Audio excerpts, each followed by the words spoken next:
haciendo una gimnasia para compartir con ustedes lo mejor posible esto que es otro tema que yo les había propuesto para compartir, que es el tema en la historia cultural que estamos desplegando. Otro momento que a mí me parece que es muy importante es el tema del romanticismo como un movimiento cultural.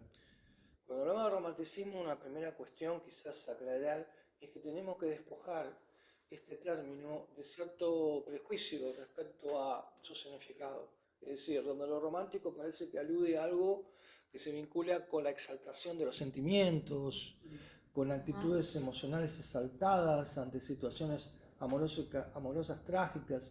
No es que esto no tenga un lugar dentro del romanticismo, pero el romanticismo es un movimiento filosófico-cultural que va muchísimo más allá de una actitud sentimental. Tiene que ver con una filosofía del mundo, una interpretación del ser humano, de la sociedad alternativa a la modernidad que nosotros vimos a propósito de la Ilustración. La Ilustración es como la modernidad oficial en su madurez en el siglo XVIII. Y la modernidad, hay que recordar que es un movimiento cultural en el cual estamos, y en parte está hoy globalizada. La modernidad como cultura es una actitud por la cual siempre se busca lo nuevo, por eso modernidad. Lo moderno es la búsqueda de lo nuevo, y lo nuevo significa romper con la tentación de quedarse refugiados en lo ya conocido, en lo heredado, en lo recibido, en las tradiciones, en una actitud conservadora. Cuando pensamos que supone una cultura moderna, esta siempre es la búsqueda de lo nuevo. Y lo nuevo, por ejemplo, se manifiesta en la actitud de la innovación. Hay un aspecto de la cultura tecnológica contemporánea que es la innovación constante. Esa innovación es una manifestación de una mentalidad moderna, donde lo nuevo es lo que lleva a la búsqueda de nuevas novedades. Ahora, otro aspecto de la modernidad, además de la búsqueda continua de la novedad, innovación, es el principio de cribar todo por un filtro racional. Eso lo vimos también. Es decir, somos modernos cuando buscamos la innovación, no repetir siempre el pasado. Y por otro lado, somos modernos cuando analizamos el mundo desde una lente racional que supone no reducir la realidad a visiones dogmáticas religiosas o tradicionalismos políticos. Y otro aspecto de esa lente racional para comprender el mundo por parte de la modernidad es el poder del pensamiento racional, no solo de criticar una supuesta verdad recibida por la tradición.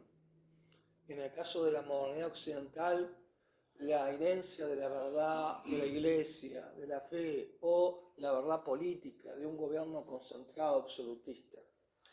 La crítica de la razón no solo es de lo heredado, sino que también,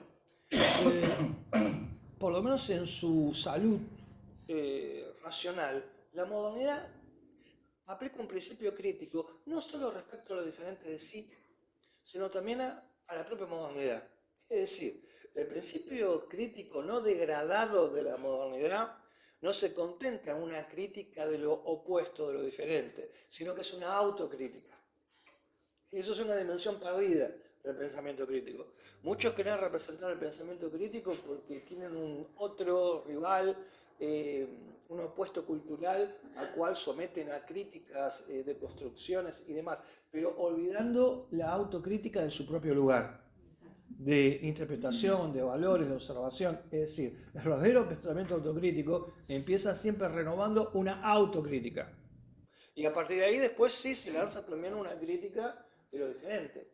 ¿Qué significa esto traducido como una posible introducción que ven que ya poco tiene que ver con el reduccionismo del romanticismo como lo sentimental? ¿Qué viene a significar?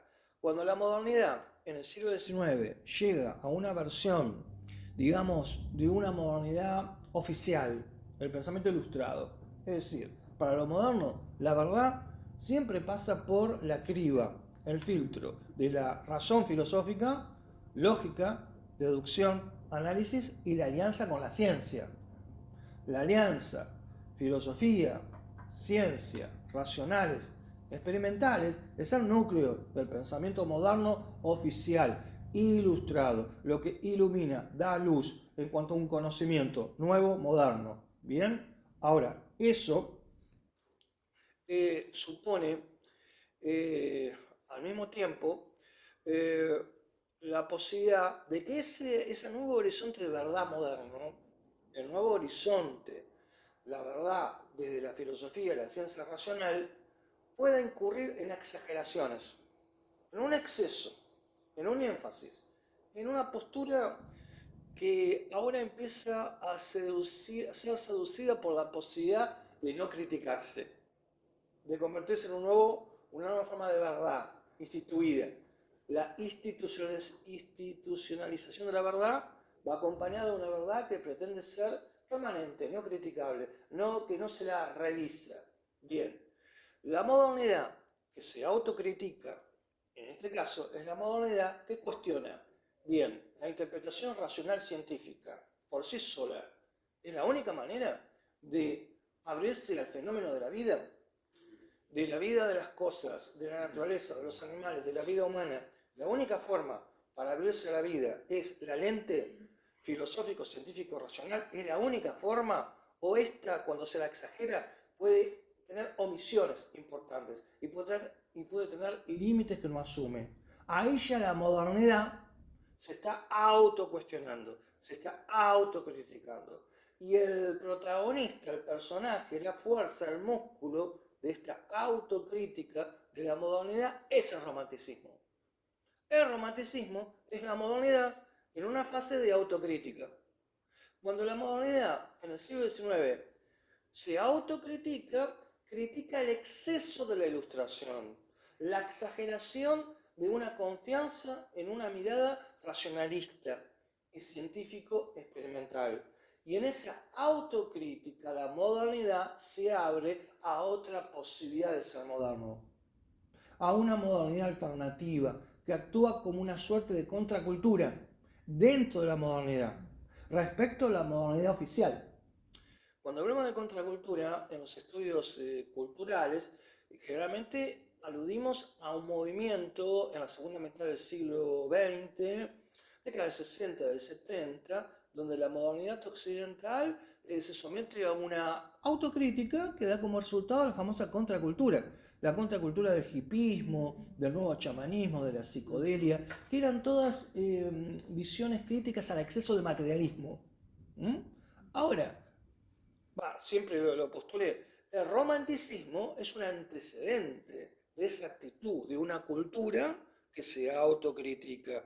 Esa autocrítica es una contracultura. Bien, la contracultura romántica en el siglo XIX nos abre a otra posibilidad de ser moderno. Moderno no es solo reducirlo todo a la matemática, la razón lógica, la ciencia experimental. Se puede ser moderno sin negar esos avances, aspectos del ser humano que dan progreso y mejor conocimiento. Sin negar todo eso, también se puede ser moderno abriéndose a aquello donde la razón no puede sentar bandera, aquello donde la ciencia no puede hurgar o explorar por sus propios medios. ¿Y qué es aquello que quedaría fuera del campo legítimo, de lo que puede comprender, aportar la alianza ilustrada, moderna, razón-ciencia? Lo que queda fuera es la dimensión de, aplicando un término que no es del romanticismo, lo inconsciente, que a ellos lo vinculan más con el mundo del sueño. Lo que queda fuera es el mundo de lo alógico en el ser humano, es decir, la dimensión de las emociones, las pasiones, los sentimientos, pero no como una actitud lacrimógena, sino esa dimensión del ser humano vinculada con la fantasía creadora, vinculada con la creatividad, vinculada con una forma intuitiva, no solo conceptual, lógica, racional, de abrirse a la vida. Toda esa otra dimensión del ser humano el ser humano sensitivo de lo fantástico, de la imaginación, de la intuición, de la emoción, de la creación artística, toda esa dimensión había sido puesta en un segundo plano secundario de lo no dicho, de lo no valorado, de lo que está en un margen, para la mirada ilustrada, donde solo la razón, el análisis, la ciencia experimental cuentan. Ahora, el romanticismo busca integrar aquello que quedó al margen. Y en ese proceso el romanticismo adquiere conciencia de sí mismo, identidad y una propuesta de contenidos y de experiencias, que es lo que ahora vamos a empezar a gradualmente integrar, situando ya el romanticismo en su proceso mismo de aparición histórica y de desarrollo. Hola, ¿qué tal? ¿Qué tal? ¿Qué tal? ¿Cómo estás? ¿Vamos hasta acá o sí, más o menos claro? A ver, sí. Cuando leí lo que vos mandaste sobre el romanticismo, Sí, sí. la lectura me llevó a pensar en Freud. Ujú. ¿Lo podríamos asimilar a que...? Absolutamente, absolutamente. Freud, como pensamiento, no como un sistema clínico de comprensión y tratamiento del sufrimiento humano, que esa es la dimensión clínica, ¿no?, del psicoanálisis. Digamos, como una forma de pensamiento, como una posible filosofía respecto al ser humano y la cultura. El psicoanálisis de Freud tiene dos grandes fuentes, que por un lado es la ciencia de su época, vinculada con la biología, vinculada con la propia medicina, y por otro lado, la otra gran fuente filosófica del psicoanálisis como pensamiento, como interpretación cultural, es el romanticismo. Es el romanticismo vía Schopenhauer, vía Nietzsche. Esto es algo que no hay que olvidar, y es por eso que mucho de lo que el romanticismo exploró en el ser humano, como el mundo nocturno del sueño, que es aquello a lo cual nos abre el sueño, y que la vida diurna del análisis lógico no lo hace, todo ese mundo de los sueños es lo que Freud va a traducir como la dimensión del inconsciente. El inconsciente como un reservorio de experiencias pasadas y de emociones reprimidas que modulan o que forjan lo que es la psicología individual. El camino de una persona en cuanto a sus traumas, sus conflictos y demás. Entonces, el inconsciente freudiano es una continuación derivada a la comprensión clínica del ser humano de una visión romántica anterior, donde el ser humano no solo es conciencia. Nosotros ahora somos conscientes. La conciencia es lo que nos permite compartir un lenguaje, actos de comunicación, la comprensión de algo que estamos compartiendo acá, pero nosotros, nuestra mente, ¿solo actúa en la conciencia? No, actúa también en el inconsciente. Esto para nosotros no es tan difícil, porque desde chicos sabemos de lo consciente, lo inconsciente. Tenemos que empezar en el siglo XIX. Tenemos que empezar en la época del propio Freud. Entonces, esto era algo revolucionario, transformador. La mente no se reduce a el lenguaje consciente, a la razón, sino que quizás lo más importante en nuestro ser anímico, en nuestra dimensión anímica, emocional, mental, espiritual, lo más importante es lo que no pasa por nuestra conciencia, es lo que no pensamos conscientemente, y eso es lo inconsciente. Lo inconsciente en Freud tiene como antecedente la dinámica de los sueños.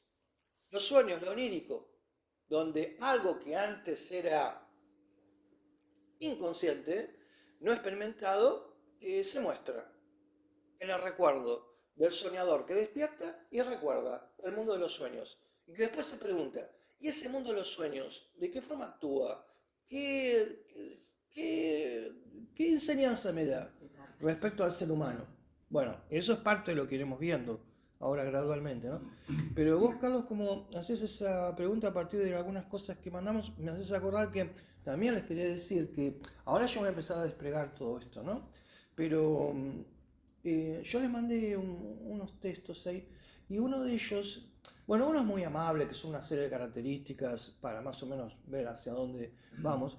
hay otro que les mandé ya sobre el arte romántico, dentro de un texto mayor que yo escribí combinando distintas escuelas artísticas, el neoclásico, el romántico, el impresionismo, el expresionismo. Y eso me hace acordar que creo que les mandé algo de Van Gogh, si no recuerdo mal. Bueno, pensé lo siguiente, que hoy vamos a concentrarnos en el romanticismo como tal, más que suficiente me parece, y después de la continuidad, ahí vamos a ver el tema de Van Gogh, que es un protoexpresionismo, y el tema de Nietzsche, desde lo filosófico. Entonces, lo de Van Gogh lo vamos a deslizar hacia ese momento. Y lo otro que les había enviado era un texto que había escrito hace tiempo, en realidad, sobre una película de Herzog, el cine, que refleja la impronta romántica en muchos casos. Ahí está fundamentado en ese texto. Eso que les envié es como una invitación. Yo les había dicho que en algunos momentos íbamos a tratar de abrir esto también, que pasa por una comprensión racional de lo que estamos diciendo, al arte de la pintura, de la música o del cine. Bueno, en este caso es una invitación al cine. Al romanticismo como movimiento se puede acceder también desde el cine. Esta película, Corazón de Cristal, que yo les mandé ese artículo de Herzog, y también otras propuestas de otros cineastas. Entonces, no es que necesariamente voy a hablar de Herzog en este caso, pero sí se los envié, por si lo leen, para que vean que coincide con este tema del romanticismo y para que sea un estímulo, para que vean o esa película de Herzog u otras, o que se abran al cine, no solo desde una cuestión de entretenimiento, o el cine como una ficha técnica respecto a qué director lo hizo, con qué recursos, qué actores y todo eso, que yo mucho no lo conozco, pero creo que el cine es la posibilidad de enriquecernos a una experiencia sensible, estética, diferente. Entonces, si se encuentran con el cine de Herzog o con Corazón de Cristal, ahí van a poder tener un encuentro con un cine que te estimula a una experiencia que te puede entretener, pero que va más allá de lo que llamamos habitualmente entretenimiento, que te pone en otra perspectiva de experimentar el espesor de la vida, ¿no? Entonces, por eso les envié también el texto de Herzog, además que en la página que yo modestamente hago, como una cuestión media quijotesca o media enferma, no sé, en realidad quizás sean ambas cosas, me tomé todo el trabajo de hacer un ordenamiento de la filmografía de Herzog, que se lo buscan, ponen Herzog en el buscador, ahí lo van a encontrar, y con los links a las películas. Esto es una invitación concreta, entonces, a una cuestión del cine, a propósito de esto que pasa más por una narrativa conceptual, digamos, que estamos compartiendo. Ahora bien, dado que el centro es esa narrativa de ideas, tenemos que volver a ella, al romanticismo como un movimiento, un proceso cultural. Bien, esa es la cuestión donde el arte, claro, tiene un rol fundamental, como vamos a verlo. Entonces, la cuestión es comprender esto. Y esto del romanticismo nos va a llevar a otras cuestiones fundamentales. En realidad, el romanticismo viene a decir, no hay que olvidar la dimensión emocional, sensitiva, intuitiva del ser humano. Hoy, traducido esto, incluso vía psicoanálisis, sería, no hay que olvidar la dimensión del sujeto deseante. Sería una traducción contemporánea. El deseo del que tanto se habla es parte de esta dimensión sensible del ser humano. Y esta dimensión del sujeto del deseo, que es un poco darle importancia a algo que el romanticismo, con su propio lenguaje, intentó dar respecto al ser humano, sus emociones, su dimensión sensitiva, es una cuestión, hoy es uno de los pilares de cómo funciona la dinámica del mundo. En parte del mundo, ya no solo en Occidente, funciona a partir de lo que reproduce la sociedad del consumo. Lo que reproduce la sociedad de consumo. Fíjense el caso de China, que es una sociedad de consumo quizás más voraz hoy incluso e invasiva que la propia sociedad occidental. Y esa sociedad de consumo, ¿cómo funciona? Continuamente tratando de comprender la lógica de los deseos humanos, cómo se la puede manipular, estimular y demás. Esa comprensión de la dimensión del deseo es como una suerte de legado o consecuencia del romanticismo y aquello en lo cual hace énfasis. Y por otro lado, también esto nos lleva a otra cuestión que les iba a decir, pero que ahora perdí, medio tanto voltaje que tengo que desarrollar, pero ya lo voy a reintegrar. Ahora bien, cuando hablamos entonces de el romanticismo, hablamos de un movimiento cultural que busca recuperar una dimensión humana que queda en un margen, en la modernidad del exceso racional científico. ¿Cómo comienza este proceso? Bien, el romanticismo empieza a adquirir conciencia de sí mismo a partir de el protagonismo de algunos artistas y filósofos. Inglaterra es una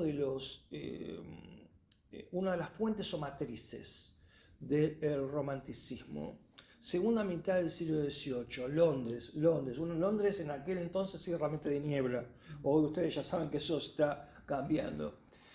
Un Londres más bien muy incómodo, que no ha resuelto totalmente sus problemas sanitarios, que fueron muy importantes en el siglo XIX. Un Londres atravesado por el Támesis. En ese Londres creó un personaje fundamental para esta historia cultural del romanticismo, que es William Blake. William Blake es un grabador, pintor, poeta, contemporáneo de los hechos que ocurren en Francia, en la Revolución Francesa, con los cuales él resuena, porque él se autopercibe en materia política como republicano. Y por lo tanto adhiere a la revolución que en su momento se dio en América, en realidad también en esa época, y Emerson y Whitman. Emerson son un poquito posteriores, son ya del siglo XIX, ya son como afloraciones de un romanticismo ya construido. Whitman en realidad es más ya está entre mediados y la segunda parte del siglo XIX. Bueno, son continuaciones del romanticismo en América. Emerson a su manera y Whitman claramente, que después lo podemos recordar con mucho gusto. Pero acá estamos hablando de los orígenes, segunda mitad del siglo XVIII. Y William Blake es este personaje fundamental porque él construye un mundo mitológico, simbólico, mediante pinturas que él crea, que también son grabados que él produce. Y esto lo hace desde la mirada crítica de Newton, en la cual tanto insiste. Y ahí ya está la actitud romántica. ¿Por qué la crítica a Newton? Hay un famoso grabado de William Blake donde a Newton lo presenta como un personaje clásico, griego, desnudo, armónico, y sosteniendo un compás. Una famosa imagen, ¿no? Es decir, el compás, en este caso no es el significado simbólico masónico del compás, sino que es el compás como instrumento de medida, matemático, es decir, la voluntad de matematizarlo todo. Bueno, eso es una actitud romántica que critica el exceso de racionalización del mundo. Entonces, William Blake, en su lucha contra el mundo newtoniano, él elabora su propia obra artística. Y además del aspecto de las imágenes, de la pintura, de los grabados, está la poética de William Blake. Y ahí está uno de los orígenes del romanticismo. Las bodas del cielo y el infierno. Cantos de inocencia y experiencia. Pero la primera obra mencionada es suficientemente arquetípica para entender el romanticismo en sus orígenes. Las bodas del cielo y el infierno. Acá tendría que comentarles brevemente algo, y voy a tener que ver cómo manejo el tiempo, porque si no, no va a alcanzar. El romanticismo no solo critica los excesos de la razón, sin negar la razón, advertamos, critica a la razón en sus excesos, no al valor de la razón. No caigamos en esa trampa totalmente desubicada. El romanticismo no era una crítica de la razón como tal, sino del exceso racional. Bien. En esa crítica El romanticismo reelabora la herencia medieval. A esto ya después podemos volver. Entonces, recupera la figura del diablo, que es una creación medieval. El diablo no está en el mundo antiguo, no está incluso en los propios textos veterotestamentarios. El diablo es una creación de la iglesia en la Edad Media. En su momento creo que hablamos un poco de esto. Y el diablo, bueno, la interpretación del capítulo 13 del Evangelio según San Juan, de la batalla en el cielo, el diablo como Lucifer, recuerdan que se enfrenta a Dios, porque Lucifer, que significa el que resplandece, era demasiado bello e inteligente. Lucifer. Jehová, en el relato bíblico, ¿no?, advierte esto, entonces lo ve como una amenaza. Y este tiene tantas condiciones que por ahí quiere estar sentado acá. Entonces, tenemos que hacer algo. Y Lucifer, como advirtiendo esa jugada de ajedrez antemano, se rebela. La famosa rebelión de Lucifer y otros ángeles que lo siguen. Y la famosa batalla en el cielo, San Miguel, arcángel, el jefe del ejército de Jehová, que derrota y expulsa a Lucifer, y Lucifer, según el mito, cae en lo profundo de la tierra, donde Dante lo imagina y lo sitúa, en el 9º círculo del infierno. Y ese Lucifer, que era un ángel habitante del cielo en su origen, en su fase caída, degradada, Lucifer es el gran tentador.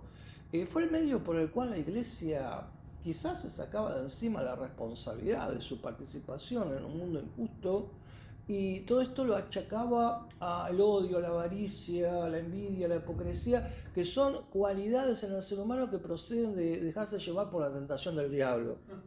No porque la Iglesia también participe de esto o a veces represente eso, sino que todo es culpa del diablo.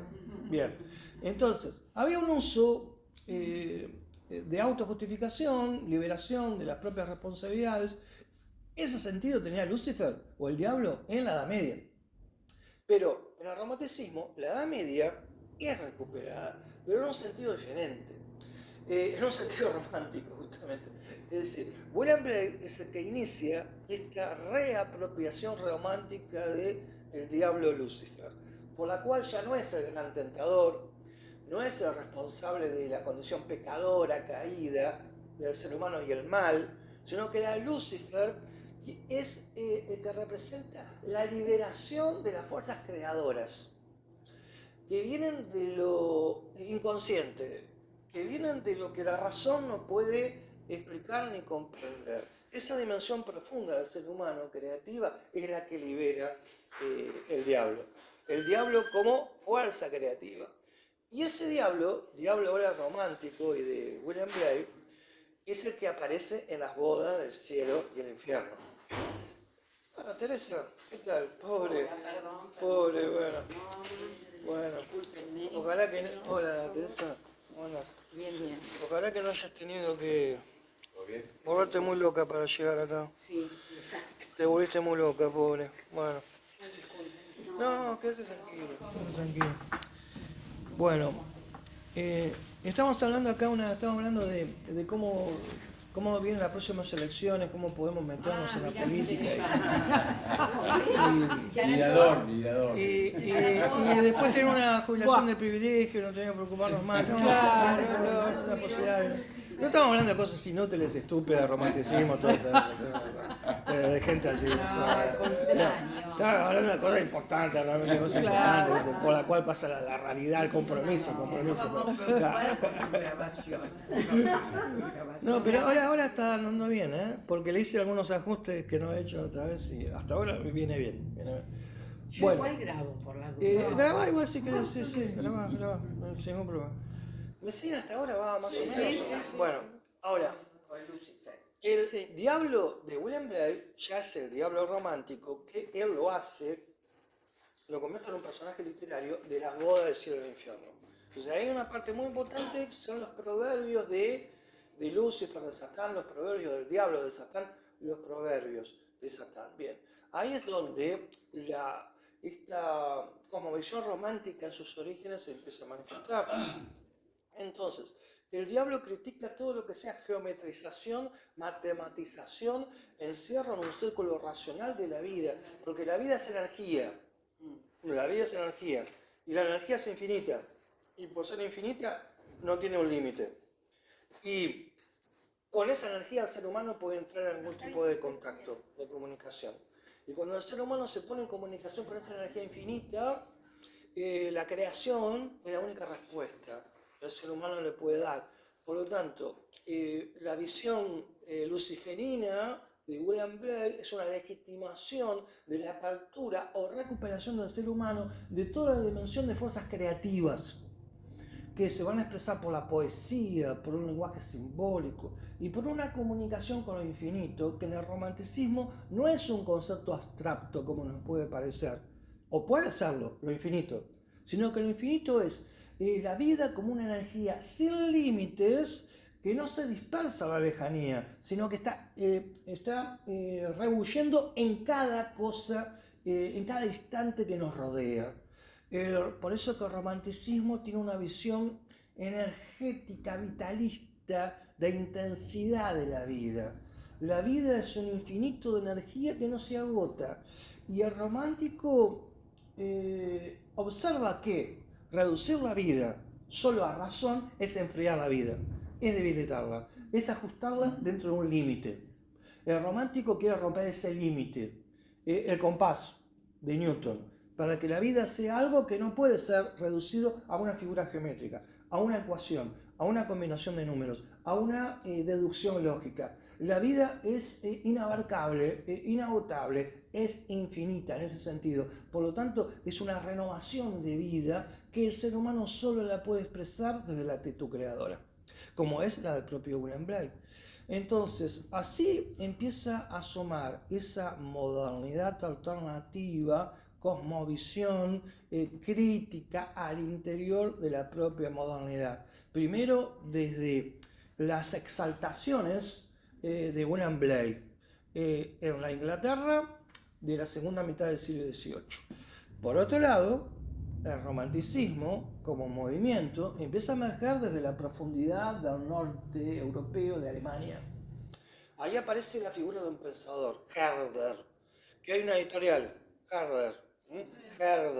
Herder es el que contribuye a una visión ya romántica de la historia, donde el progreso no es solo progreso de la razón, de la ciencia, del poder de la técnica, de la utilidad de los cálculos correctos para producir máquinas, o mejor, transformar y controlar el entorno de la naturaleza, sino que la historia también hace progreso hacia los poderes mayores de creatividad y recuperación de un lenguaje simbólico perdido del ser humano. Ya hablaremos de eso.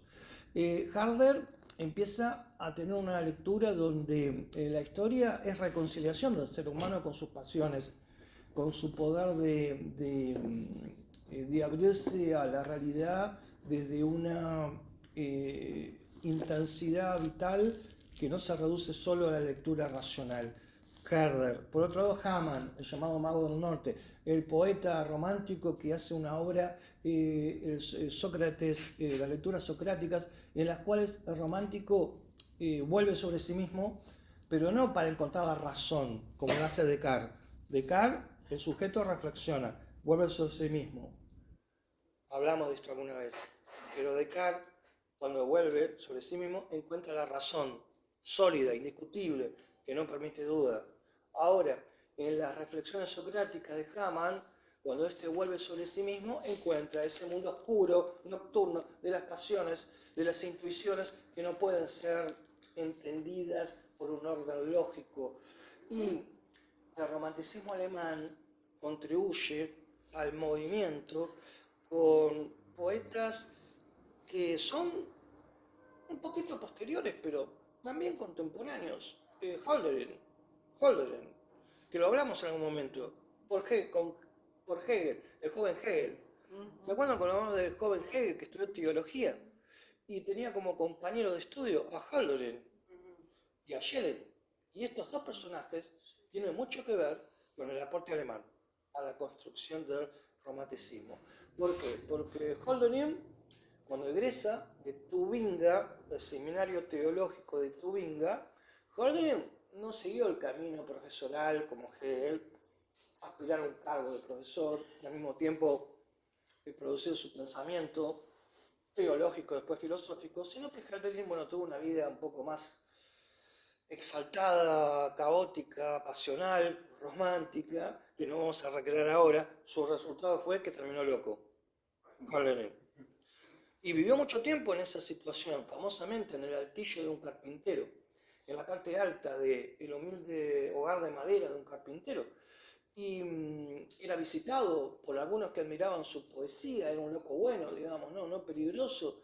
Y Hölderlin escribió La elegía de pan y vino y una novela romántica, Hiperión, que es un retorno a una Grecia idealizada.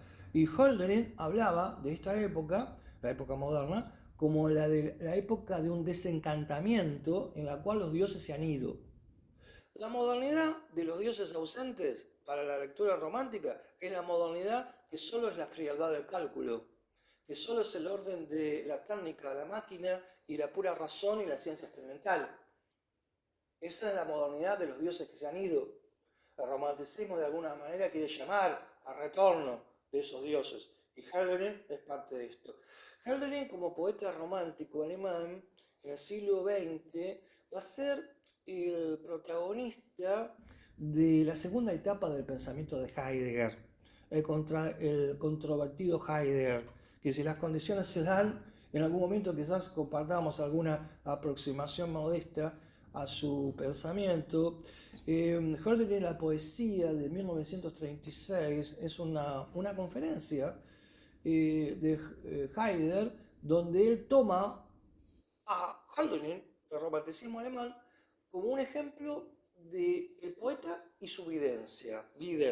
El poeta ve más que el filósofo, el poeta se acerca a el ser que late en la profundidad máxima de la vida.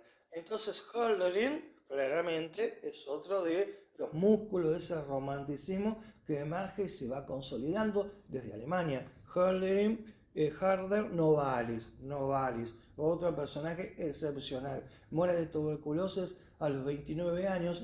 Era en realidad ingeniero de minas.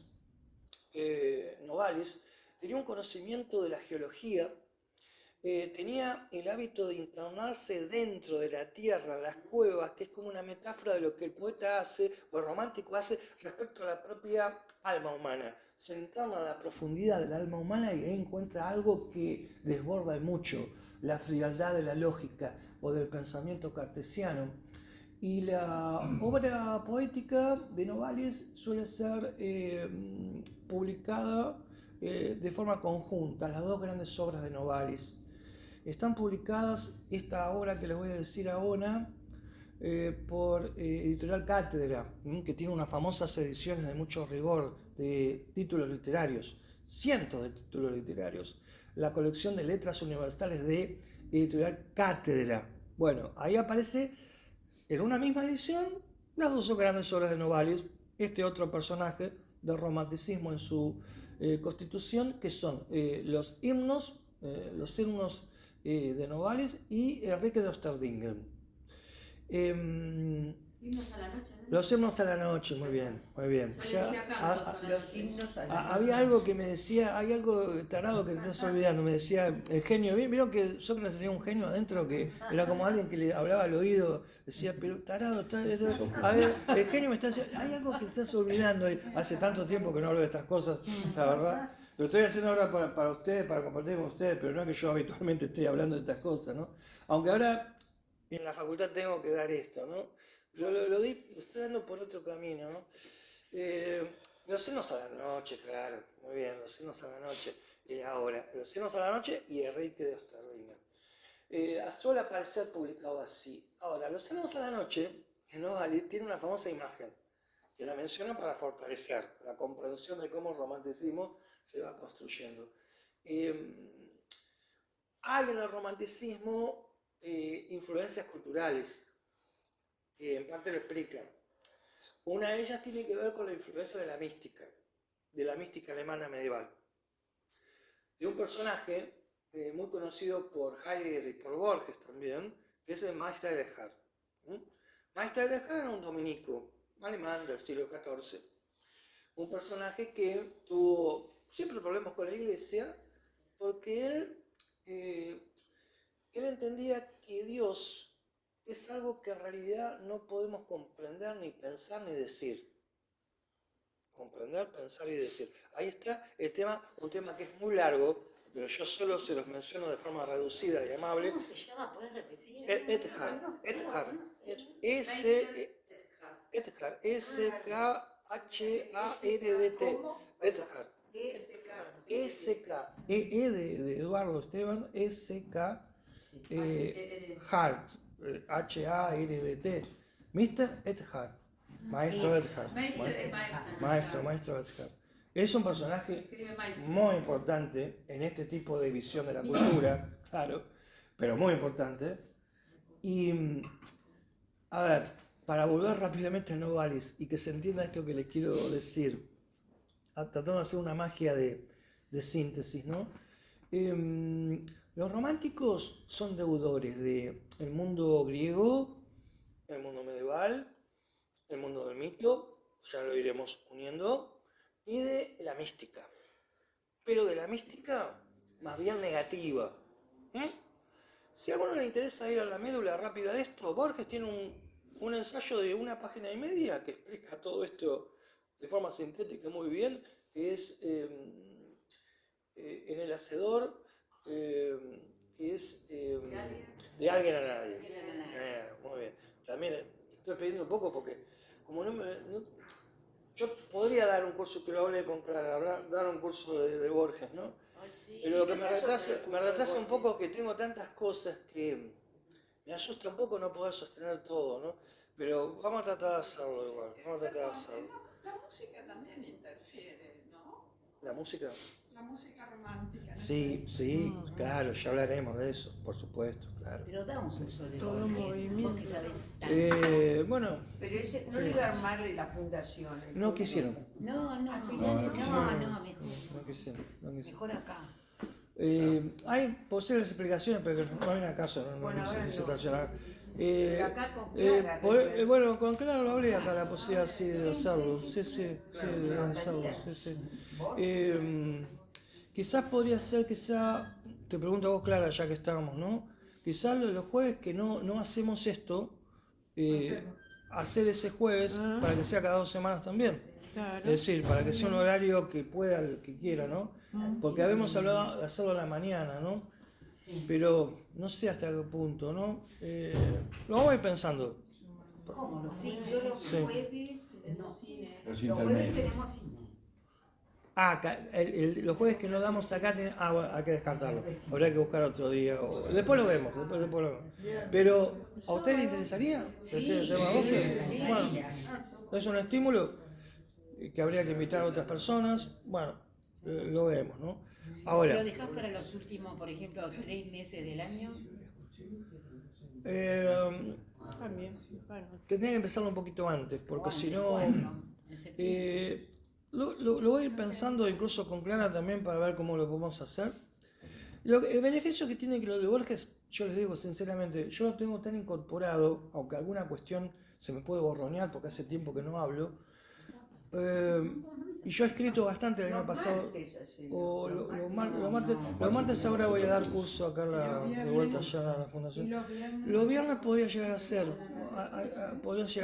Después lo vamos a ver porque Bueno, listo. ahora no daría para el tiempo, ¿no? Pero bueno, surgió y si a ustedes tienen interés es un estímulo, por supuesto, también, claro. Yo sobre Borges escribí bastante el año pasado, pero una cosa es escribir, otra cosa es ponerse en la situación de hablar, ¿no? Y hace un tiempo que no estoy hablando de Borges y es muy bueno lo de Borges porque es un estímulo también a una cultura universal amplia, ¿no? Vieron que el concepto de cultura general está muy degradado, por no decir desaparecido, el concepto de cultura general. Y Borges invita a una cultura general, transversal, desde la literatura, el pensamiento, y por eso que también es tan enriquecedor, ¿no? Porque como lector hace que vos tengas que interesarte por un cruce de culturas, momentos de la historia, que la literatura actualmente no se caracteriza por ese tipo de fecundidad cultural, al menos en general. Bueno, ahora, volvamos a la cuestión central del romanticismo.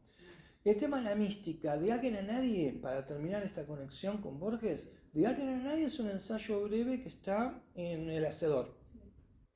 Lo pueden buscar, está digitalizado, ponen de Alguien a Nadie en el Google, ahí va a aparecer. Y ahí Borges hace una síntesis de lo que es la mística afirmativa y la mística negativa. La mística negativa es la que más influye en el romanticismo. Y ahí está Mr. Edhard. ¿Qué es esto de la mística negativa en una palabra o en dos palabras? El místico negativo, su tesis es que sobre Dios no se puede hablar por palabras, porque las palabras limitan. Incluso la palabra Dios es una palabra limitada, humana, finita. ¿Cómo con una palabra limitada se puede hablar de algo que es ilimitado, como es Dios? Por lo tanto, el lenguaje metafóricamente te permite acercar, por ejemplo, algo como Dios, pero nunca puede decir a Dios. Entonces, en la mística negativa se dice, el lenguaje no puede decir a Dios. ¿Cuál es entonces la única alternativa? Una experiencia personal, directa con Dios, que es individual, personal, intransferible, muy bien, intransferible, privada, inefable. Está fuera de lo que puede ser dicho. Bien. Entonces, si la experiencia con Dios no puede ser dicha directamente, a lo sumo puede o debe haber lugar para símbolos, metáforas. Y uno de los símbolos más importantes de la mística negativa en su historia es un símbolo paradojal. Tiene que ver con el sol.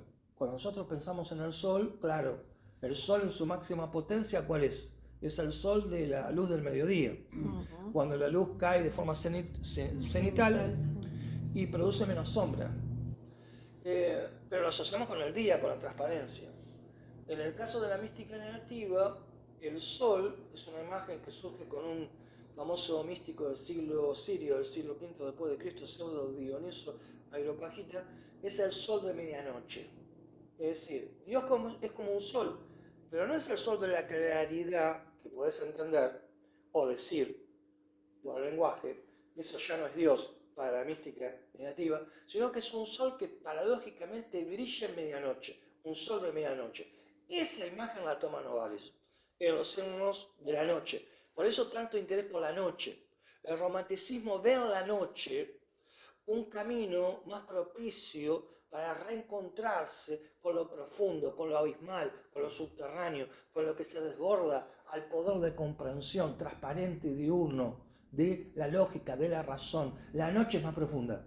La noche nos devuelve algo abismal, nos devuelve al vientre materno y nos devuelve a la fuente de todo vientre materno que da la vida. Nos devuelve el misterio, a esa dimensión profunda de la vida que olvidamos continuamente.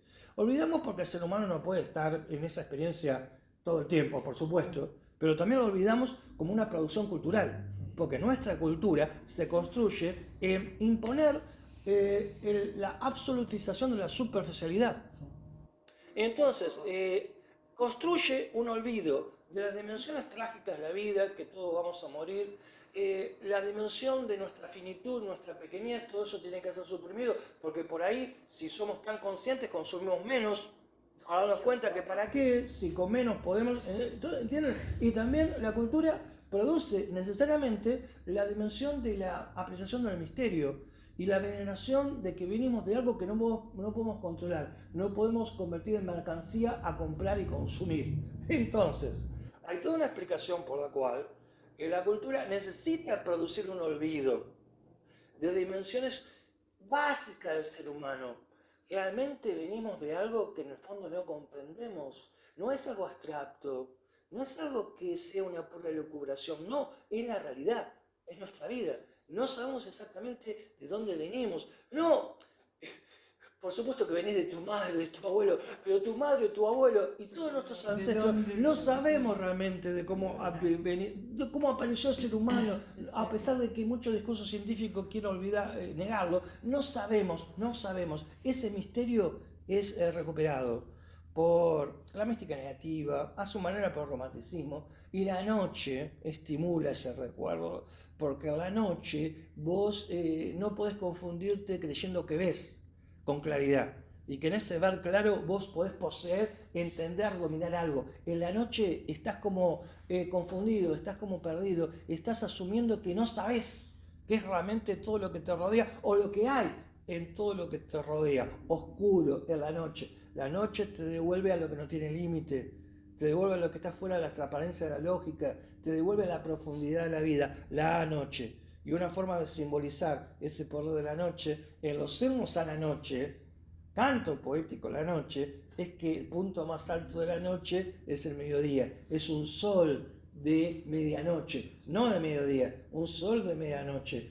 Cuando el poeta romántico se acerca a ese sol de medianoche, ahí Novalis, siempre me quedó grabado, el poeta, yo creo que no solo referido al poeta romántico, sino al poeta, a la figura del poeta. Para Novalis, ¿quién es el poeta? ¿Quién es poeta? Aquellos que urden algunos versos y que buscan ser alabados como semidioses en la tierra, o el poeta es alguien que quizás no escribe versos, o sí, y que está muy lejos de buscar cualquier tipo de atención. El poeta es una forma de vida, es una forma de vida, de experiencia. El poeta es el que continuamente siente que hay una gran fuerza que mueve todas las cosas. Esa fuerza no es la fuerza del mercado, no es la fuerza del Estado, no es la fuerza del complejo militar industrial. Hay una fuerza que mueve la vida y el poeta siente esa fuerza. Esa fuerza es la fuerza del infinito, de la vida profunda, de la noche, de algo que está fuera del control de la razón, de la ciencia experimental, pero que es real, es la fuerza que mueve la realidad. Es como la espiritualidad en su máximo esplendor, hacia eso apunta romántico, a percibir la fuerza espiritual que mueve las cosas. El poeta que está cerca del sol de medianoche percibe la fuerza espiritual que mueve al mundo. Después puede intentar expresarla poéticamente o no. Es una forma continua de experimentar la vida y espontánea que surge en la sensibilidad poética. Bueno, ahí les comento que también Novalis contribuye a la construcción del romanticismo por una novela inconclusa que dejó. La novela inconclusa que dejó es Enrique de Ostardingen. Enrique de Ostardingen fue un personaje real, fue un poeta cortesano. Y Novalis imagina que Enrique pasa por algo que en el romanticismo va a ser la literatura de educación, de autoaprendizaje. Y la educación sentimental de Flaubert, por ejemplo. Las lamentaciones de Joven Werther en Goethe. Son ejemplos de esta literatura donde el personaje atraviesa un proceso que lo educa, que lo lleva a un conocimiento de sí mismo. Bueno, Enrique de Ostardingen va a la búsqueda de sí mismo. Su viaje es un viaje de autoeducación, de autodescubrimiento. Tiene un maestro en esto, que a veces le da consejos, que es el maestro Kingslor, y en cierto momento Enrique le pregunta a Kingslor, ¿hacia dónde vamos? ¿Hacia dónde vamos? Es decir, los seres humanos, ¿hacia dónde vamos? Puede haber muchas respuestas, individuales, colectivas. Ahora, claro, importa la respuesta que se da acá, ¿no? Entonces, Kingslor le contesta a la pregunta ¿hacia dónde vamos? Estamos siempre de regreso. Vamos siempre de regreso. Vamos siempre de regreso. ¿Qué significa eso? Es algo que refleja la mentalidad romántica. Viajar para siempre estar de regreso significa que el romántico viaja, se educa, se desarrolla para regresar. ¿Regresar a dónde? Regresar a lo perdido. O la cultura del exceso, del cálculo, del análisis tan no racional, científico. Regreso a las dimensiones sensitivas, olvidadas del ser humano. Viajamos, nos movemos siempre como un regreso a eso, como si fuera una espiral, un viaje en espiral. Ustedes saben que la espiral por un lado se aleja, pero se aleja para después volver, para volver a su punto interior. Entonces Novalis, Herder, en Alemania, contribuyen a la emergencia de este proceso. Y el romanticismo se expande también a Francia. Francia también contribuye desde la pintura, desde la poesía, desde la literatura, a la consolidación del romanticismo. Y en Francia está el protagonismo de la pintura. Ahí es donde el romanticismo, desde las artes plásticas, contribuye a la construcción de la mentalidad romántica como modernidad alternativa, porque ahí, a partir de un personaje como Eugenio Delacroix, Eugenio Delacroix, el romanticismo francés adquiere una conciencia de una estética romántica, que en parte eso tiene que ver con uno de los textos que les envié, donde ahí está desarrollado esto, de cómo el romanticismo, en cuanto a la pintura, se entiende como una respuesta y un intento de liberación de un arte más restringido, como se lo entiende, que es el arte neoclásico. Acá una pincelada en ese texto que les envié tiene más elementos, ¿no? Una forma de entender el romanticismo es como respuesta crítica de la Ilustración, lo que dijimos primero. Segundo, desde un aporte de la cultura de ciertos países europeos, Alemania, Inglaterra, ahora Francia. Y una tercera vía de acceso es la conciencia del romanticismo por la imagen pictórica. Y ahí está el romanticismo que observa críticamente al neoclasicismo. Cuando hablamos de la Ilustración, recuerden que dijimos que la Ilustración tenía un lenguaje artístico también. ¿Cuál era? El neoclasicismo. Por ejemplo, Santiago David. Es decir, un arte, ¿por qué se llamaba neoclásico? Porque volvía al arte clásico de los griegos primero y también del Renacimiento, porque en el Renacimiento está la primera recuperación, ¿verdad?, del arte clásico. Entonces, un arte neoclásico, ¿cómo será? Es un arte que se basa, claro, en la armonía, la proporción. Lo apolíneo, muy bien, exactamente. El primer plano, segundo plano, unidos por una perspectiva. Y el arte neoclásico a todo eso le agrega los temas que lo motivan, que son generalmente temas literarios, históricos, que pueden venir de Virgilio, de la Eneida, de la Divina Comedia, de Dante, y también temas históricos contemporáneos, porque por ejemplo Santiago David, que es el gran pintor del neoclásico, él pinta el asesinato de Marat. A Marat, ¿se acuerdan del gran jacobino del diario El enemigo del pueblo? Que fue asesinado por Carlota Corday, que era una mujer girondina, que lo apuñaló en una bañera. Entonces, Santiago David pinta a Marat yaciendo ahí en la bañera. Ahora, Santiago David también pinta la coronación, muchas gracias. La coronación de Napoleón, ¿se acuerdan? Está en el Louvre. Un lienzo inmenso de 1806, ¿no? ¿Se acuerdan cuando Napoleón se pone a sí mismo la corona de emperador? El arte neoclásico, a su vez, y este es otro aspecto que hay que considerar, es el primer arte moderno, que es un arte cuya competencia depende de una enseñanza académica. Porque antes, ¿cómo un artista accedía, un pintor? En un taller. Leonardo, el Greco, Tintoretto, Tiziano. Ahora, los artistas neoclásicos, ¿cómo acceden a la competencia artística? Estudiando pintura, en una academia de bellas artes, arte académico. Esas academias, ¿quién las financia? La aristocracia, los reyes, a veces el clero.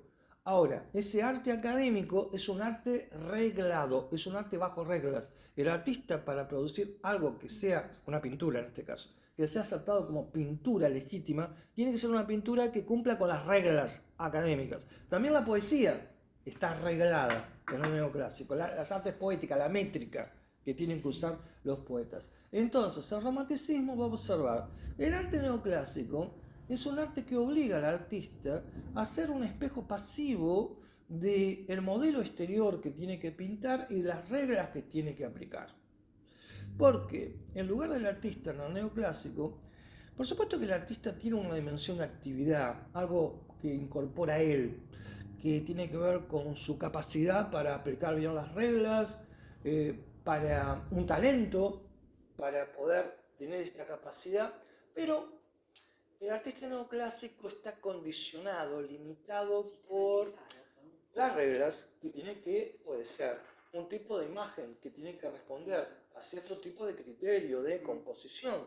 Entonces, el artista neoclásico es un artista más bien pasivo, reproductor, en el cual la libertad creadora no aflora con claridad. Y el romanticismo como estética, desde la pictórica, empieza a amanecer o manifestarse claramente cuando el romántico dice: el lugar del artista moderno es un lugar que el romanticismo puede proponer, es un lugar en el cual el artista ya no es un reproductor de lujo, sino que es un sujeto libre, expresándose libremente y generando una obra que ya no procede de un modelo externo, como los neoclásicos, sino que el origen de la obra está en el mundo interno, está en la dimensión del inconsciente, dicho en términos actuales, está en la dimensión de lo onírico, del sueño, de la imaginación.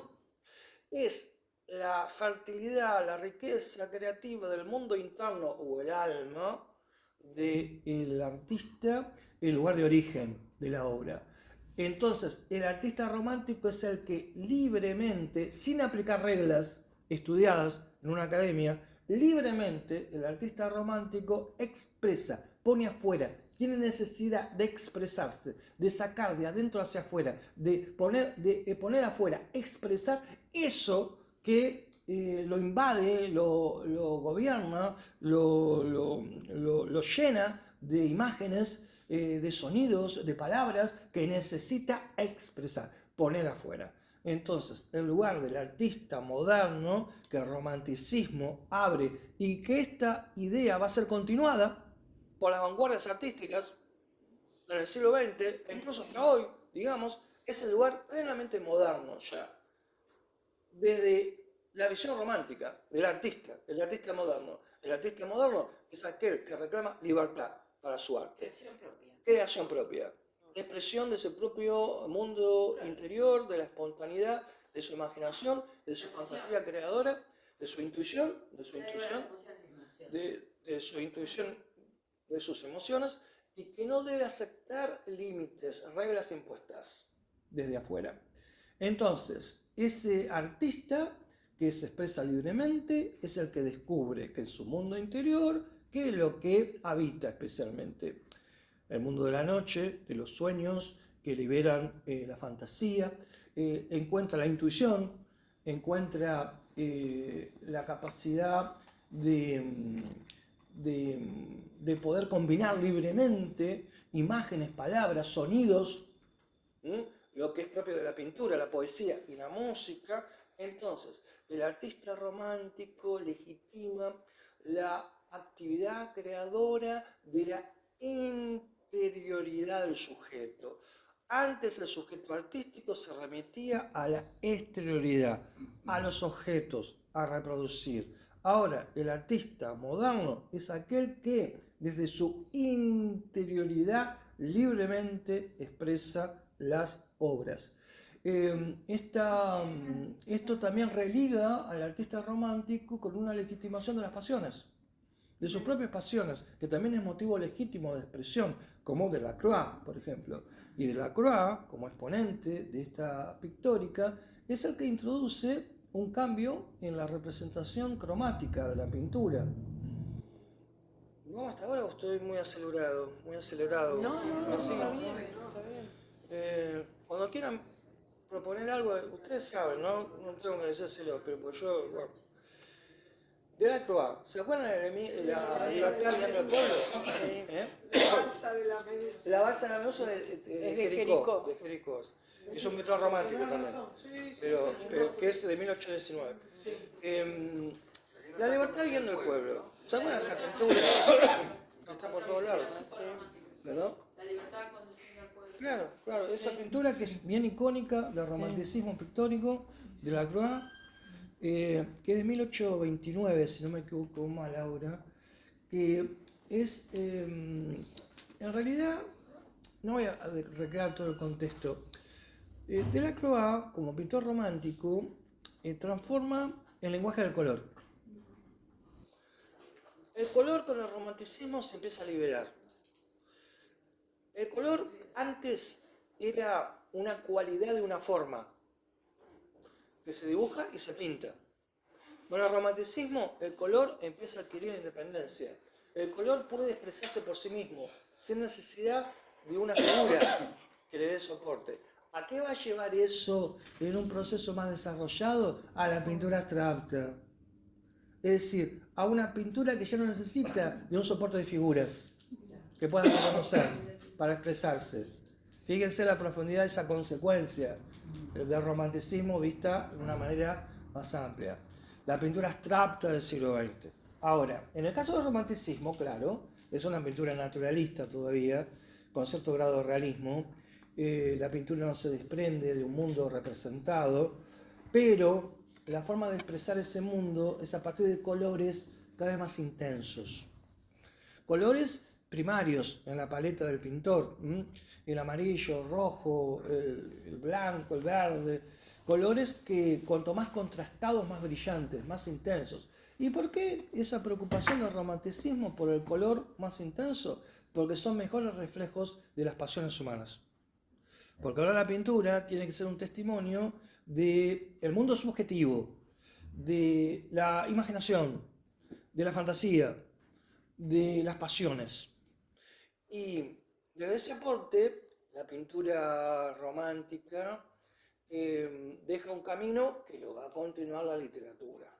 Entonces ahí llegamos a otra puerta de acceso al romanticismo. Hasta ahora tenemos la contrapartida con la ilustración, aportes nacionales, como dijimos. Sí. Y después Caspar. David Friedrich. David Friedrich, otro. Sí, ese lo tenía pensado hablar cuando hablemos de la estética romántica de lo sublime. Ahí en contraposición a la estética de lo bello, que es como un grado al cual vamos a ir, que está un poquito más arriba todavía, ¿no? Pero está, claro, está bien la observación. Los impresionistas también podríamos incluirlos en esta escuela. Los impresionistas son, ahí en el texto que yo les mandé está desarrollado eso. El impresionismo es como una suerte de post-romanticismo, es una radicalización de la libertad del sujeto, romántico, que hace énfasis en la impresión, repercusión sensible en el ojo y en el ánimo que provoca algo. Por eso impresionismo.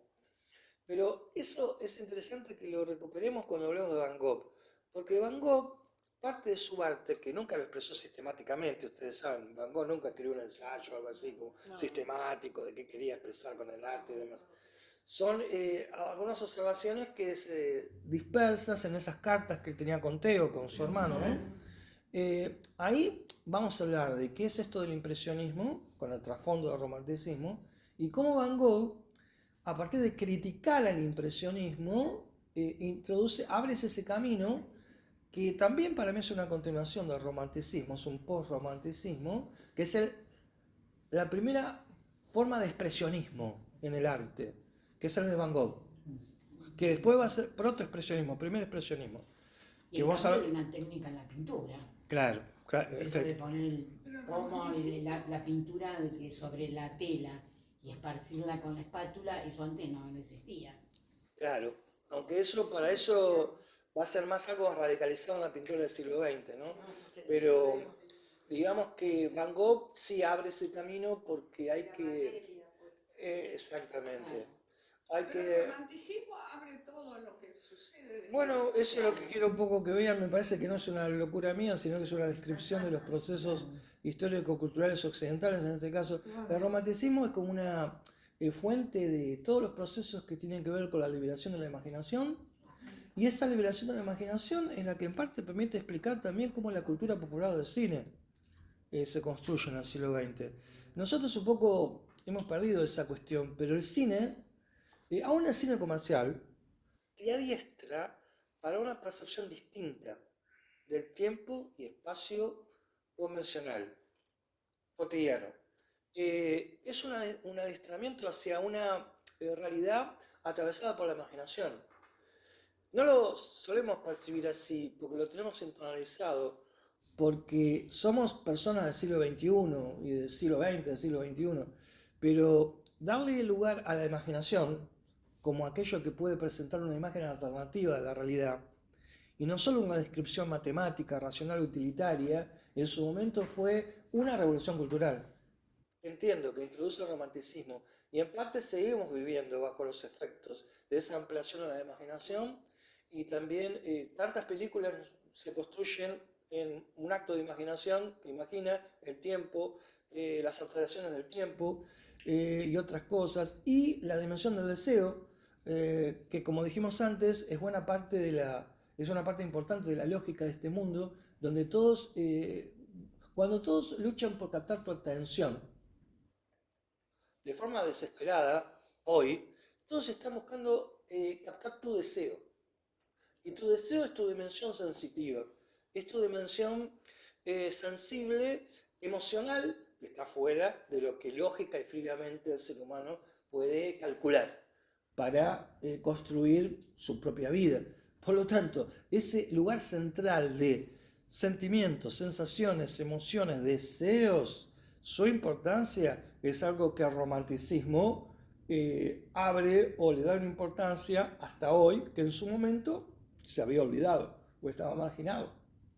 Por todo lo que dijimos, el énfasis en el cálculo, lo controlable, lo observable, demostrable, medible, lo académico, la razón, la ilustración, la ciencia. Perdón, Esteban, y Sí. dentro de todas las áreas que venís describiendo, en las que influyó tanto el romanticismo, en materia de economía, ¿podemos pensar que, por ejemplo, los anarquistas o más modernamente Marcuse fueron, digamos, como cuestionadores del pensamiento económico clásico basado en el cálculo, en el mercado, en la teoría de los precios? Bueno, es un tema un poco difícil, ¿no? Como para sintetizarlo en una respuesta obligada al pasar, ¿no? Eso supone un poco integrar el pensamiento económico. Si tiene interés lo podemos hacer como otro posible tema en el futuro, ¿no? Porque el pensamiento económico moderno entiendo que hay que empezar a comprenderlo a partir de la nueva idea de la economía que trae Adam Smith, David Ricardo, y después la crítica que introduce Marx. De hecho, cuando podemos hablar de Marx, yo lo tenía pensado, y cuando hablemos de Marx, ahí lo podemos relacionar con esa línea de un pensamiento económico que dentro de la propia modernidad se somete a crítica, porque el marxismo se lo puede leer como una contracultura económica de la autocrítica de la propia modernidad en su momento, ¿no? Y ahí podríamos retomar eso. Y yo entiendo igual hacia dónde vas. Claro, la economía al principio era pensado más como algo del orden de lo calculable, de un control racional. El que empieza a darse cuenta ya en el inicio de que eso no puede ser el único ámbito de la economía es el propio Adam Smith. Cuando empieza a darse cuenta que para que los intereses, no sé si con ustedes habíamos hablado de eso, los intereses de los individuos en el mercado, intereses egoístas de los individuos en el mercado, da como resultado una tendencia del progreso, y Adam Smith decía que tenían que intervenir algo que era la mano invisible. Es algo ya del orden no totalmente racional, que está interviniendo en un orden del cálculo. La planificación que en principio la economía puede suscitar o proponer, y después la creación de la sociedad de consumo. Que esto, el anarquismo también. A ver, rehacelo porque. El anarquismo como reacción frente a la revolución industrial y la máquina. Sí. Sí, el anarquismo es otro tema bien interesante porque también tiene su riqueza. Yo entiendo que el anarquismo, que también tiene sus referentes europeos Prokopin, por ejemplo, o Thoreau en Estados Unidos, el anarquismo, o Steiner también en Alemania, el anarquismo es una reivindicación de los derechos del individuo frente a un orden de la multitud, de la sociedad de masas y del Estado que van avanzando como algo que lo engulle todo. ¿Por qué Borges se reivindicaba anarquista? Porque Borges no se entendía como conservador, como muchas veces él se conservaba, él se autopercibía como anarquista en la línea de Spencer, que le vino del padre, decía todos. Ahora, ¿eso qué significa? Que el derecho del individuo, el derecho a no ser masificado, a no dejarse masificar, es un derecho inalienable, inexpugnable. El anarquismo es una respuesta que busca defender la individualidad frente a las amenazas de colectivización o de masificación. Y por eso que el anarquismo en el Estado veía la gran amenaza a lo individual. El Estado como lo que iguala, lo que homogeniza. Por eso que el anarquismo es el que introduce esa gimnasia de resistencia y oposición al Estado ya en el siglo XIX, que después va a ser continuada, incluso por el existencialismo en el siglo XX, ¿no? Es otra forma de reacción o de autocrítica de la modernidad. Esto de confiar demasiado en el Estado puede significar un dominio de las multitudes sobre las minorías, sobre los individuos, una amenaza a lo individual. El anarquismo en parte es una respuesta a eso, ¿no? Y claro que también después tiene un sentido económico, pero que siempre estuvo muy cercano a lo utópico, ¿no? El sentido de que cada uno sea dueño de claro, por eso digo, siempre estuvo cercano a lo utópico. Altamente, No, para que el exista hombre Claro. nace con el otro hombre en el mundo. Claro, por eso es que hay una película, bueno, que de hecho es una novela de Solá, Germinal, ya que estamos haciendo estas asociaciones, ¿no? Donde está la novela de Solá, Germinal, y está la película que se la recomiendo mucho, que por ahí la vieron, si no, vale la recomendación de con Gerard Depardieu, Germinal, donde ahí se puede ver la diferencia entre los socialistas, que son un poco como primos cercanos al marxismo, a los marxistas, con los anarquistas. Sí. Los anarquistas despreciaban a los socialistas, ahí se lo pueden ver, porque los socialistas lo entendían como alguien que en el fondo buscaba un nuevo sistema donde encajar, una forma de encajar dentro del sistema, basado en la división de la propiedad privada, y el anarquista buscaba ir más a fondo, destruir el Estado, destruir la sociedad, que cada individuo... Es una utopía, es una utopía, obviamente, pero que igual justificaba la radicalización anarquista, que también fue fuente de violencia política importante a comienzos del siglo XX en Argentina y en otros países. Dado que los anarquistas no podían ser satisfechos con nada, porque cualquier forma de orden social era como que ya era algo que amenazaba la libertad, bueno, entonces el anarquismo no tenía forma de encontrar una conciliación con lo social y siempre estaba en contra del poder, el que fuere, y respondía de forma violenta en una época, ¿no? Bueno, ese es otro camino. El del pensamiento económico, que Marx, ahí lo podemos encontrar.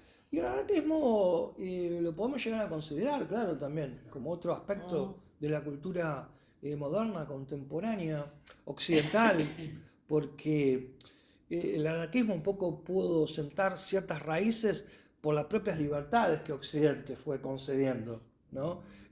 Anda a buscar un anarquismo en China, o a Irán, En los países orientales. o a Corea del Norte, se entiende, ¿no? Es decir, por eso que muchas veces la izquierda olvida que todas sus libertades para proponer discursos que a veces no tienen mucha conexión con la realidad es porque justamente están en Occidente. Y es por la tradición liberal de Occidente que una izquierda tiene derecho y libertad para decir lo que quiera. Cosa que en otros sistemas, sin esas libertades, no sería posible. Eso se tiende a olvidar, ¿no? Ahora, volvamos un poco al núcleo, ¿no? Porque obviamente veo que no nos va a alcanzar el tiempo.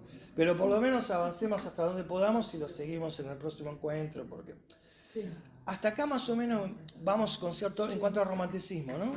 Bueno, ahora, ¿cuál es la otra llave para El romanticismo, creo que queda claro que es el romanticismo, un movimiento cultural, moderno, alternativo, reivindicación de la dimensión de la sensibilidad, de la fantasía, de la intuición, de lo emocional, de lo no puramente racional en el sujeto, en el ser humano, como fuente de arte y como una visión alternativa del mundo. Bien, romanticismo, cómo se construyó desde los aportes de Inglaterra, de Alemania, de Francia, por el arte de la pintura, por lo menos como ejemplo. Y la literatura como arte. Y ahora, Flaubert. claro, eso es lo que ahora quería abrir, justamente, y por ahí dejarlo abierto, ¿no? Que es la otra llave, una cuarta, ¿no? El acceso al romanticismo desde el aporte de la literatura. Y ahí está otra forma de entender cómo se construye y consolida el romanticismo. Claro, hay una literatura romántica que va a estar, por ejemplo, en el Fausto de Goethe, o en la obra de Schiller, la obra poética de Schiller y dramática de Schiller, o en la literatura gótica de origen inglés, que pone al misterio, el contacto con el más allá, como aspectos fundamentales de la narración. Walpole, Horacio Walpole es un exponente de esa literatura. La literatura gótica, como uno de los ejemplos, literatura gótica, la literatura del autoaprendizaje, de la educación, que antes mencionamos, ahí está también Flaubert, la literatura del autotestimonio, biográfica, las memorias de Rousseau, hay un Rousseau romántico, además de un Rousseau ilustrado, esos ya son manifestaciones de una literatura romántica. Y en el caso de la literatura romántica como apertura a lo no racional, a lo nocturno, a lo misterioso y lo gótico, en ese sentido, hay, para elegir uno de varios ejemplos, quizás podríamos demorarnos más en el valor constructor del romanticismo desde lo literario que tiene la obra de Edgar Allan Poe. Porque Poe es un poco lo gótico romántico llevado a un plano mayor, porque Poe, además de sus famosas narraciones extraordinarias, con sus cuentos, Ligeia, La caída de la casa Usher, por ejemplo, Revelación mesmérica y varios más que podemos ir recordando. Claro, La carta robada. pero eso ya alude a algo que podríamos tomarlo como punto de partida para desarrollarlo más en el comienzo del próximo encuentro, que es que Edgar Allan Poe es un ejemplo de una llave literaria desde una literatura gótica de misterio, pero también Poe tiene la mayor complejidad y también es un ejemplo de cómo el romanticismo también aporta otros aspectos que van a ser propios de la cultura occidental posteriormente, que tiene que ver con el modo como desde la liberación de la imaginación,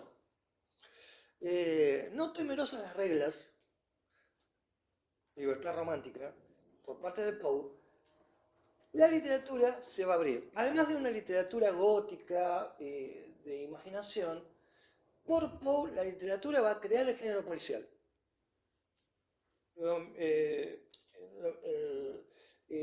La calle Morgue, el asesinato de la calle Morgue, el misterio de Marguerite Roget, es la creación de la literatura policial, como una derivación de la literatura romántica que se integra a la cultura literaria occidental. La literatura de ciencia ficción, si bien tiene algunos antecedentes, en Poe, Mellón Tauta, por ejemplo, relato, es uno de los ejemplos claros de lo que va a ser otra variante de la imaginación, apertura imaginativa, literatura de tipo de ciencia ficción. Y otro aporte que hay en Poe, y que tiene mucho que ver también con una fuente que moviliza la propia literatura fantástica argentina, que es la dimensión ensayística de Poe, que no hay que olvidarla ni subestimarla. Es decir, está el Poe de la imaginación de lo misterio, de lo oscuro, lo gótico, el Poe policial, el Poe de la ficción futurista, y está el Poe del ensayismo cosmológico, de Eureka, donde Poe, desde una imaginación liberada, intenta imaginar el origen del universo. Y ese ensayo cosmológico, Eureka, es el que tiene gran influencia en Leopoldo Lugones, cuando escribe Las fuerzas extrañas, 1907, que es el origen de la literatura fantástica argentina. Y ese Edgar Allan Poe es el que también, por su novelística, Arthur Gordon Pym, por ejemplo, esa novela de aventuras, también contribuye a ampliar la propia percepción del espacio geográfico en su momento, porque él, de forma un poco pionera, imagina una historia que llega hasta la Antártida, hasta la proximidad de la Antártida.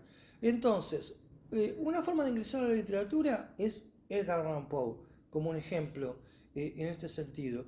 Y una forma de continuar con esto, antes de que lleguemos al otro nivel, que es la estética romántica desde la contraposición entre lo bello y lo sublime, que es otro tema que nos espera ya en el próximo encuentro, puede ser elegir algún otro tipo de ejemplo en cuanto a esta construcción literaria del romanticismo.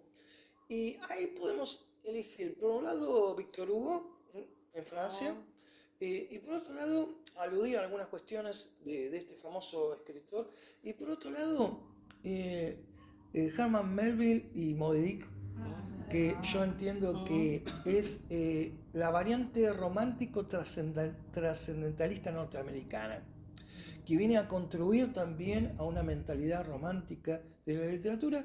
Y ya que mencionaste a Whitman, en esta otra fase, Poe, Victor Hugo, Melville, le podemos agregar como último ejemplo, habría otros, pero para elegir alguno, la poética cosmológica panteísta de William Whitman, que es un poco un momento ya alto de cómo el romanticismo habla de la apertura del yo fuera de la analítica racional y del autoencierro en lo utilitario, el cálculo, hacia de vuelta al cosmos, y eso es parte del verbo exaltado de Walt Whitman, ¿no?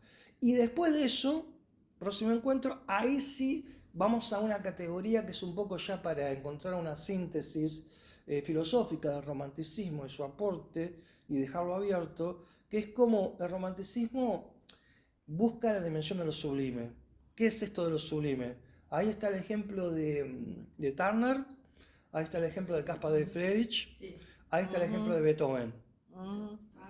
Con el antecedente barroco de Bach incluso, ¿no? Ahí también incorporamos la música. Y ahí llegamos a un punto en el cual creo que ya podríamos tener una visión aceptable, por supuesto insuficiente e introductoria del romanticismo, y después de eso, ahí sí podemos continuar en el siglo XIX, ya de a poco acercándonos al siglo XX, la cuestión del impacto cultural de Van Gogh, desde esa primera versión del expresionismo, y cómo esto tiene algún punto de conexión o nos prepara para ingresar a dos momentos de la filosofía de la segunda mitad del siglo XIX que no podemos eludir. Y después vemos el orden, si primero uno y después el otro. Hay dos momentos de la segunda mitad del siglo XIX, decía que no podemos eludir. Uno es Marx. El otro día lo di en la facultad, no es que a mí me movilice tanto, debo decir, Marx, no me moviliza tanto, pero uno lo tiene que conocer y tratar de explicar de una forma no ideologizada, en la medida de lo posible, ¿no? Claro. Tratando de comprender qué es lo que realmente quería decir desde sus condicionamientos epocales o los límites de su época. Uno es Marx. Ahí hay mucha cosa para ver en cuanto a cómo se lo leyó, interpretó, si realmente lo que él proponía se cumplió o no, por ejemplo. Y cómo se sigue interpretando, si se cumplió o no en la Rusia soviética, en la revolución bolchevique de 1917. Y el otro tema es el tema de Nietzsche, también es ineludible. Y Nietzsche es otra visión que tiene mucho de neorromántica, aunque a Nietzsche no le gustara, que nos devuelve también a una cuestión artística, yo creo importante. Y bueno, ahí ya tenemos un camino futuro posible, ¿no? Entonces yo diría de dejarlo acá y con este orden lo continuamos el próximo. Ya tenemos para subir. Ya tenemos, pero bastante tiempo.